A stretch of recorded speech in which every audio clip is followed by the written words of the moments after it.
Hello and welcome along to another episode of this FM21 story, The Head Coach with me, Daniel. It's part 114 today, and this is massive. We've got the second leg of our Italian Cup semi-final away against AC Milan, and then after a short break with our reserve team off camera against Cittadella, we face Barcelona in the first knockout round of the Champions League. If you're looking forward to that one, as well as seeing our progress in the title race and the end of the January transfer window, please do chuck a thumbs up on the video. Subscribe down below for daily FM21 content from two long-term stories. There's links to all the playlists in the eye above, as well as the Twitch channel where we've got regular live streams from FM and watch-alongs for the Euros as well. The last 16 coming in the next few days. We're really looking forward to that. So please do come and follow us over there if you haven't already. And thank you so much for the incredible support. But let's go and get into this one, because we've got the second leg of the Milan tie. And actually the tie's in a pretty decent position to us. Having said that, we haven't had it all plain sailing against Milan so far. And it's only the injury crisis that has helped us recently. We've got one of our own as well, of course. And we've got a bit of fixture congestion too. But we'll worry about all of that later on. You can see the one issue I have off the pitch is the fact that our bank balance is hemorrhaging money. I mean, I know most of that is the fact we've signed an £88 million player. But there's a lot of money that's disappeared, even before that this year. So 119 million from 168. Even that is a big jump down. So we've got to be concerned about that side of things. If we can get some trophies wrapped up, particularly the domestic ones, we won't have to worry about being here next year. However, let's start by finishing off the January transfer window. One player off to Sassuolo at the end of the season. He wasn't really causing any shockwaves in the reserve team. But a couple of star youngsters were sold by our director of football to Lazio. Now, the second one, Anicet Doué, I'm not that worried about. He wasn't homegrown at the club, it's one of those things, and he didn't have the biggest potential. However, one that's been on the bench a couple of times this year is Corrado Manella. 1.5 ability, he had 4.5 potential. He's a brilliant young centre-half. He's got a great personality, he's good physically, he's big in the tackle, he's good marking, good discipline. And I don't really know why he's been sold. It's not even a big fee as well, it was only 3 or 4 million. 4 million rising to 7.5. I don't understand that. He was a player I would have loved to have kept. So that one I'm disappointed with. However, it's not an immediate worry. And if we're not here long term, it's not going to affect us. A few youngsters came into the club. Frank Defo from Troy. Not got the biggest potential, but will be good for the B team. A young Greek player came in from AZ Alkmaar. It's a decent striker again, but not a great personality and not the biggest potential in the world. And a Dutch striker who looks a little bit better immediately. 2-star ability, could probably do a job at a push, but hasn't got the potential to make it at the top of the game. Though for 30 grand, they'll probably make a big profit on him. So no complaints there, just in terms of the youngster being sold. But in terms of our tenure at the club, it's not going to have an impact whatsoever. If we have a look at the schedule for what's been happening since you were last with me, you were of course here as we won against Lazio in the Super Cup final. 2 comebacks in 2 games after turgid starts. We have got back to keeping clean sheets for the most part. But you can see there's one game that's made the title race interesting. Firstly though, we beat Roma in the quarter-final of the Italian Cup. Balde and Bongiorni with second half braces. Again, first half we weren't particularly great. A 2-0 win followed against them in the league. Again, both second half goals. An own goal started it from Deo Upamecano, but a brilliant strike from Adi Febrian. He found himself somehow in the left attacking midfield position, but we didn't complain once he hit it. We did lose away at AC Milan, unfortunately. This time it was the opposite to all of our other matches. We started well, Bongiorni scored early doors. We were brilliant throughout the first half. Milan obviously got a dressing down in the team talk, and they came out with 2 goals in 3 minutes and dominated from there on in. Against Entella though, we bounced back with our backup side. Ivancevic up front, Gandara and Unavar added a second and third. Again, red cards helped us, so it wasn't a particularly fluent performance. But with our reserve team, we just had to get the 3 points. We did, however, beat Milan 3-0 in the first leg of this semi-final. Back Bongiorni and Popov, all with first half goals. So against Milan, we produced in the first half, against everyone else in the second. But we kept the clean sheet, we kept a really good lead, and I'm hoping that means we'll get through tonight. But stranger things have happened. You saw our Madrid title race last season. A 4-0 win against Bologna. Again, a few changes for this one, as De Ligt, Popov and a Bongiorni brace made it comfortable. And then a 2-0 win at Sampdoria. First half goal from Mark Back and one in a second from Sana Balde. So I'm really pleased with how we're progressing. Milan have got an injury crisis for today. Against Barcelona, a few players missing for them as well. So I'm hoping this is going to be a really good episode. Does have the potential to go wrong though. We've got Citadel off camera in between. We remember that game against them earlier in the season. 3 goals in the last minute plus stoppage time to turn it around from 3-1 down. But there's only one way to find out how we're going to get on. Into the Milan game we go. The first team to get the job done. Can we make it to the final where we'll play an Inter side who beat Lazio 8-1 on aggregate? And here's the 11 we've gone for. So pretty much as you would expect for the first team. We're still going for Onana in the big games at the moment. Though Ambroise has made his debut now. Got 1 game in Serie A. So we're getting him in, bedded in slowly but surely.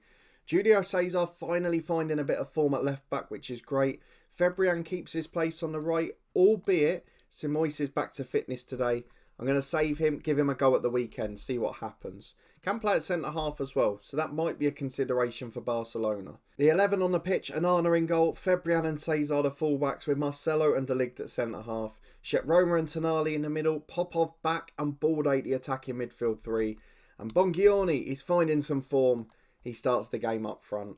All we've got to do is avoid a heavy defeat. I'd like to avoid a defeat in general, but I'm not going to get too hung up. As long as we get through, I'm a very happy man. AC Milan have got good players. Vasco's caused us problems before. We saw Hubert and Garat get the goals against us previously. Luca Pellegrini still there on the bench, as well as Orkun Kochu. Nuno Santos, who I think is our former Tottenham player, the left back. And a few other good ones as well. Myron Board, who's on the bench too. We had him at Barcelona in last year's head coach. Some good players in this team.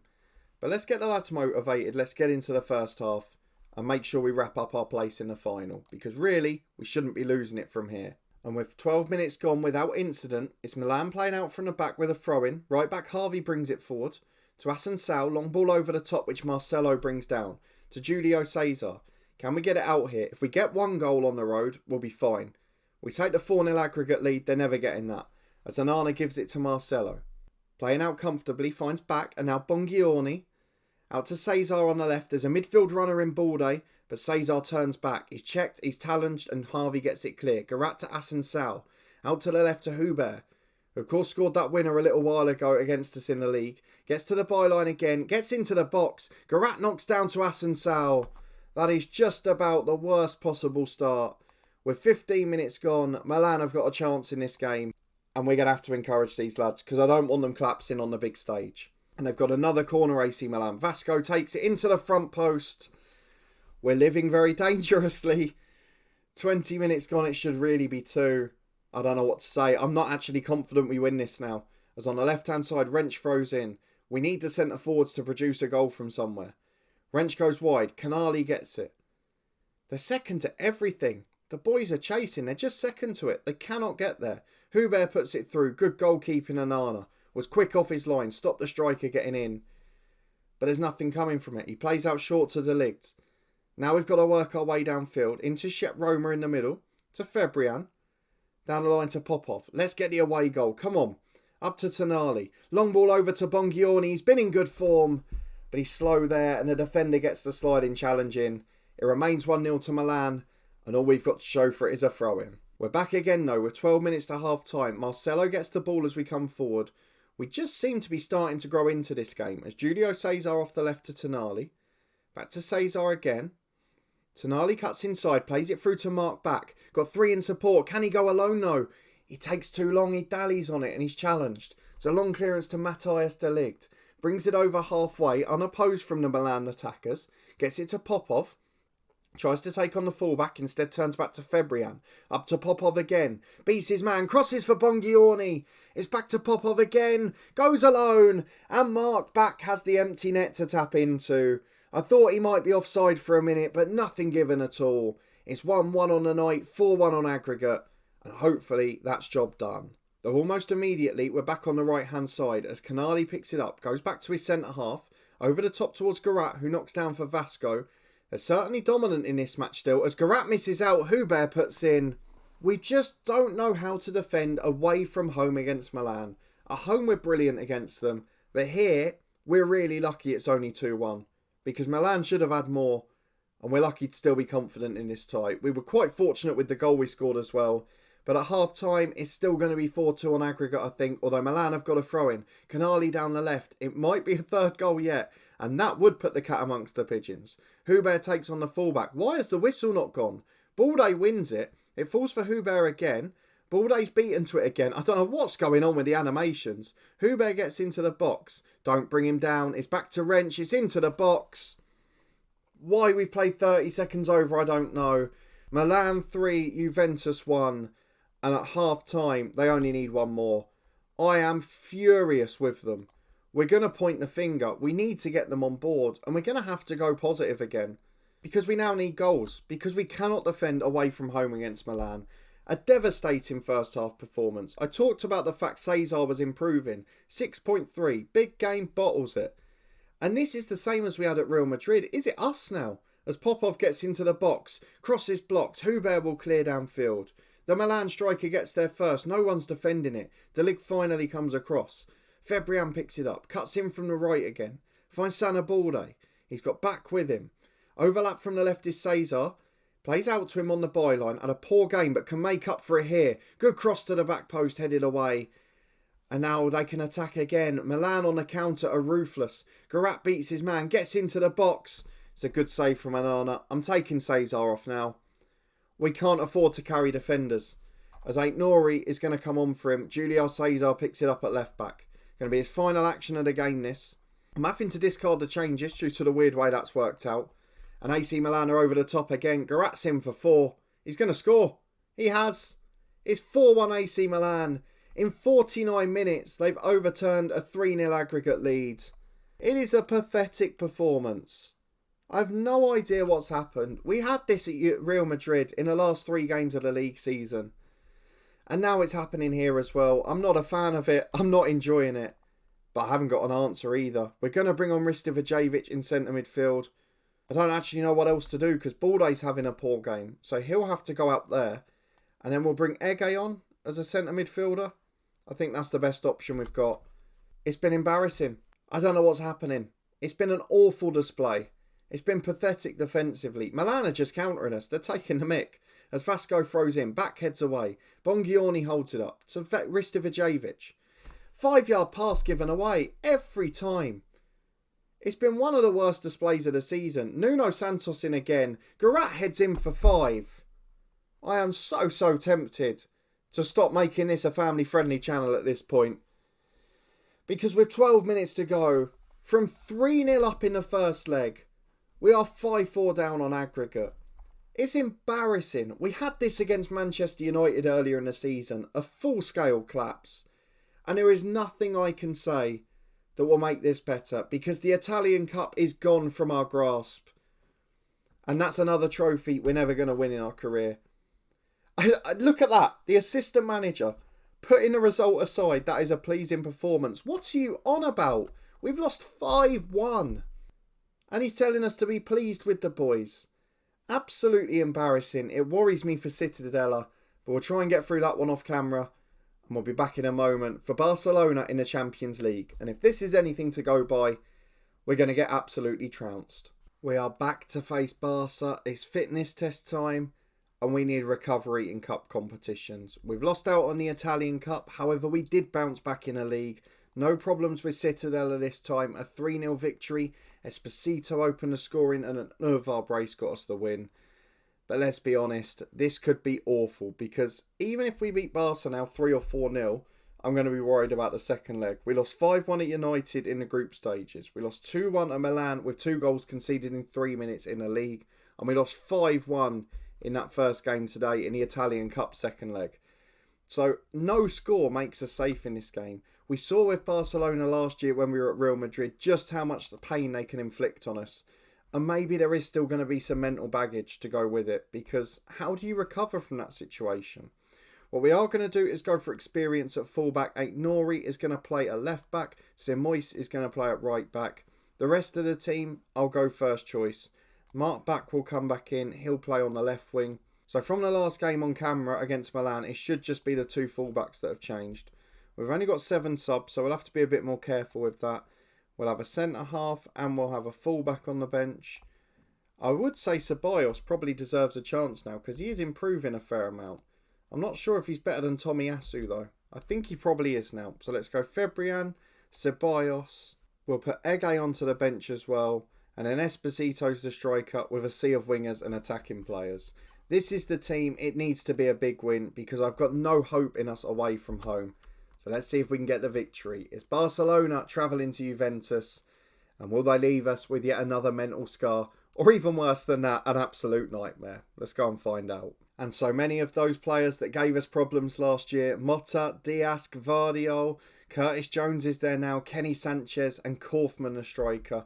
All of those players that ruined our title dream at Real Madrid. And now nothing's ever safe. We're back 8 minutes into the game as Simois is charging down the right hand side, lays it inside to Shep Roma. Barcelona defending in numbers, but still Simois gets to the byline in towards Bongiorni, but it's headed away. Simois gets there again though, another chance to cross. We've missed him at right wing back, I've got to say. Shep Roma picks it up. Can someone get it in? It's fallen to Bongiorni. It's a brilliant finish, albeit the keeper had committed a bit. To get that right into the corner, away from the defenders closing him down at speed. It's a good start, Bongiorni. It's a good goal. But 1-0 ain't going to be enough. We know that for sure. So let's see if we can add to the scoreline. Well, just a couple of minutes to the break. We've restricted Barcelona to nothing. As you would expect for a good Spanish side, they've had a lot of the possession, but no shots, none on target. We've been the better team. My problem is, it's only 1-0. And even if we don't concede an away goal, it's not going to mean much. As Balde takes a free kick, it's dropped down to Marcelo. Who would have thought the young centre-half, who hasn't scored all season, would be the first one to react to the free kick save? It was excellent goalkeeping in fairness, but his defenders really let him down. My worry is, we saw with Milan just a few moments ago, 2-0 isn't enough for us. We've already been battered at Manchester United and Milan this season. We've already been haunted by Barcelona at Real Madrid. We need to win this by 6 or 7 if we don't want to worry in the second leg. Missing chances like that isn't going to help. Bongiorni heads the free kick over. It's been a really good display, but this is how Milan at home worked in the first leg of the Cup semi-final. And that went wrong very quickly. Let's take Tonali off. He looks quite tired. Ristivajevic on for him. Popov will be replaced by Gandara. And Back will be replaced by Unavar, who was sensational at the weekend. And let's see if it can make the difference. 25 minutes to go. It's been a brilliant display. But we need more goals because defensively on the road, we are so unreliable. And we've got a throw on the right-hand side again with Simois. Gives it into Gandara. Lovely flick to Shep Roma. Chips into Bongiorni. Great save by the keeper's legs. Unavar back to Aït-Nouri. Into Balde. Picks it up to Shep Roma on the edge. And he puts it in with a fabulous strike. One of those who goes quietly under radar in this team. He's a fantastic pro. And he hasn't really let us down much at all. A great strike from Shep Roma. A 3-0 Juventus lead. But this now makes me even more worried. Because this is the exact score. And the players will be thinking about it. We have to get a fourth here. And we can't concede an away goal as Aït-Nouri nicks it. Bongiorni gets up. Beats the first defender Ruben Diaz, who's had an absolutely woeful day back there. Sanchez into Anthony though. Barca coming forward. They'll take 3-1. You can bet your bottom dollar. As Motta puts it in. Kaufman heads down. And Onana at his near post doesn't get enough on it. It's 3-1. Barcelona have the away goal. And the Champions League dream. There's every chance it's over. Onana plays short out. We cannot concede another now. The lid gets it wide to Simois. Can he beat his man? He can't. He's shattered the lad. Just coming back from injury. Gives it away. Arnold finds Taylor. It's going to be 3-2. The collapse is starting before the second leg this time. Onana saves it in the end.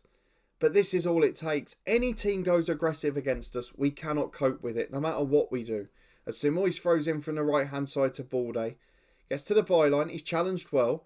But he nicks it back again. Gets it into the back post. Ruben Diaz heads clear. Ristivajevic picks up. He's got a man over on the left and the right. Simois is the man to his right. Gives it to Gandara. To Simois. Through ball again. Just under hit and out for a throw. Not the best finish to the game we were hoping for. But it's been a decent display. 3-1 though, particularly with that away goal, probably not enough. Or it might just be a negative based on the Milan match. As we get it on the right again with Gandara. Don't forget this Juventus side are the holders from last season. While we were getting beat by Celtic in the last 16 at Real Madrid, they were doing something spectacular. As Kaufman gets down the left to Taylor, it could yet be 3-2. The clap starts before the second leg. There's 4 in the middle, but it's a good block by the Ligt, and that is the end. A good end to the episode after a haunting start. But 3-1, that late away goal, that late surge from Barca is probably just enough to be our undoing. We'll obviously find out in the next episode. Let's go and look at the schedule to confirm that. But I'm so annoyed we've lost out on the Italian Cup. We now have to win Serie A. So with the Citadel win against the team on 6 points, we nearly dropped them against them early in the season. It's remarkable, really. We're now 4 points clear with a game in hand. Now, normally I'd be very excited and say we look like we're going to win this. But after last season, being 8 points clear with 9 to play for, I'm not saying a word. We'll wait and see what happens. Of course, the big event we're going to be back for next time out is the second leg of the Champions League knockout round. Barcelona are the opponents there. Just before it, we face Fiorentina on the road. That's 3 days before. We're going to have squad selection dilemmas there. They're in 5th place. They're chasing the Champions League. Just 2 points behind Napoli and 3 behind Lazio. So that's the event we're going to be back for. We've got no more cup finals to look forward to now, but we could yet progress in the Champions League. Based on our away performance against Milan today, that's probably not going to happen. But if you're looking forward to finding out and you did enjoy this episode, please chuck a thumbs up on it. Subscribe down below for daily FM21 videos and Euros predictions throughout the tournament. We've also got loads of Football Manager live streams and Euros watch-alongs up in the eye above. That's over on our Twitch channel. Please do give us a follow there if you haven't already. And you can check out the food channel, which is up in the eye above too. But a big thanks for watching, for your continued support as always. It is greatly appreciated. And I'll see you next time for a big trip to the Nou Camp, where our away form is certainly going to have to improve.